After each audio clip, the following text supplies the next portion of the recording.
प्रधानमंत्री श्री नरेंद्र मोदी ने आज देशवासियों को वीर बाल दिवस पर संबोधित किया। आइए जानते हैं इस वीर बाल दिवस जो कि 4 साहिबजादों के याद में मनाया गया, इसके बारे में सुनते हैं प्रधानमंत्री जी का उद्बोधन। नमस्कार, स्वागत है आप सभी का हमारे चैनल पर। आज पहला वीर बाल दिवस मनाया गया।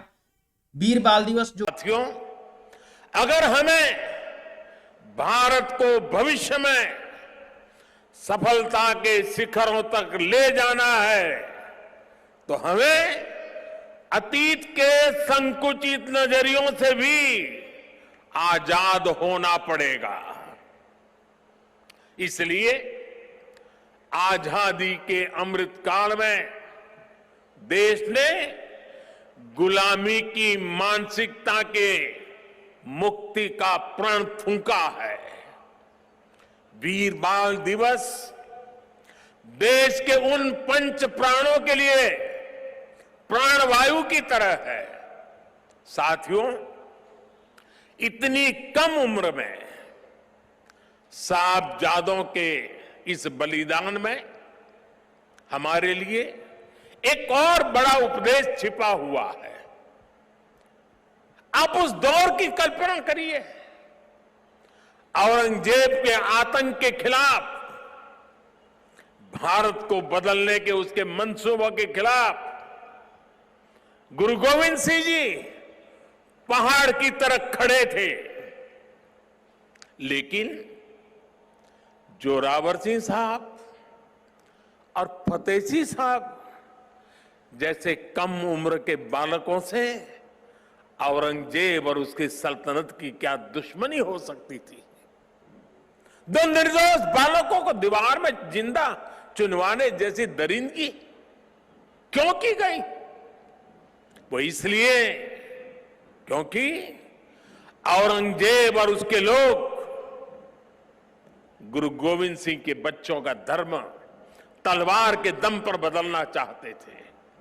जिस समाज में, जिस राष्ट्र में उसकी नई पीढ़ी जोर जुल्म के आगे घुटने टेक देती है, उसका आत्मविश्वास और भविष्य अपने आप मर जाता है। लेकिन भारत के वो बेटे, वो वीर बालक मौत से भी नहीं घबराए। वो दीवार में जिंदा चुन गए, लेकिन उन्होंने उन आतताई मंसूबों को हमेशा के लिए दफन कर दिया।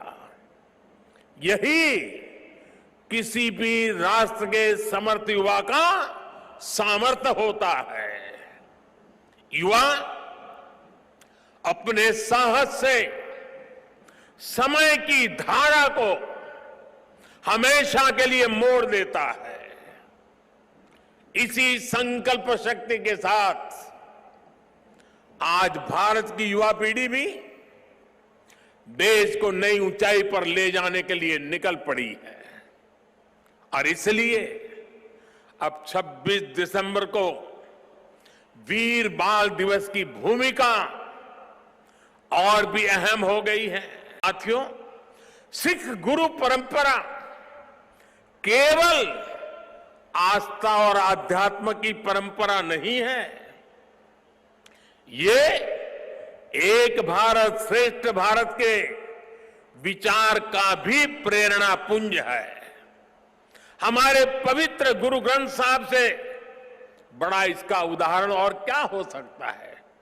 इसमें सिख गुरुओं के साथ साथ भारत के अलग अलग कोणों से 15 संतों और 14 रचनाकारों की वाणी समाहित है। इसी तरह आप गुरु गोविंद सिंह जी की जीवन यात्रा को भी देखिए। उनका जन्म पूर्वी भारत में पटना में हुआ। उनका कार्यक्षेत्र उत्तर पश्चिमी भारत के पहाड़ी अंचलों में रहा और उनकी जीवन यात्रा महाराष्ट्र में पूरी हुई।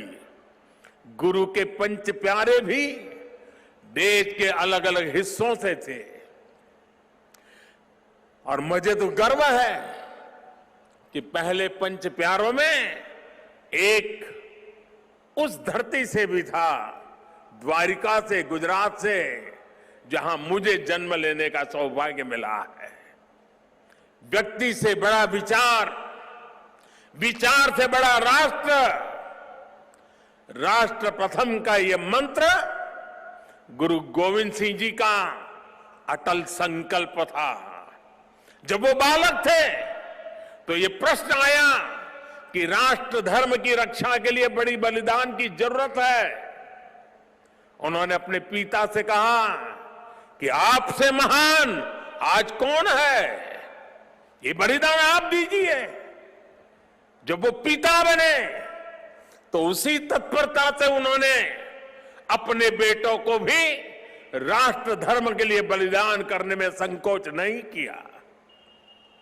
जब उनके बेटों का बलिदान हुआ तो उन्होंने अपनी संगत को देखकर कहा, 4 मुए तो क्या हुआ, जीवत कई हजार।